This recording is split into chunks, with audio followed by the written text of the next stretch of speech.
أعوذ بالله من الشيطان الرجيم నేను శపించబడిన బహిష్కరించబడిన శైతాన్ నుండి రక్షణ పొందటానికి అల్లాహ్ శరణు వేడుకు. ولئن أذقنا الإنسان منا رحمة ثم نزعناها منه إنه ليئوس كفور.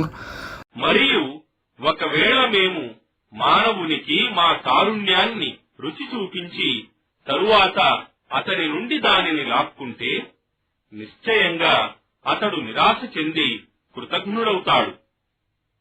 ولئن أذقناه نعماء بعد ضراء مسته ليقولن ذهب السيئات عني إنه لفرح فخور.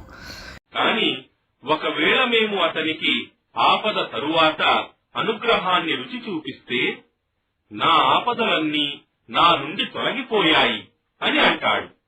నిశ్చయంగా అతడు ఆనందంతో విర్రవీగుతాడు. إلا الذين صبروا وعملوا الصالحات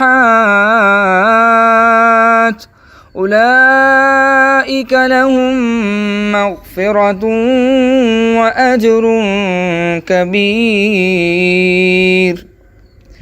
కాని ఎవరైతే సహనం వహించి సత్కార్యాలు చేస్తూ ఉంటారో అలాంటి వారికి క్షమాపణ మరియు గొప్ప ప్రతిఫలముంటాయి.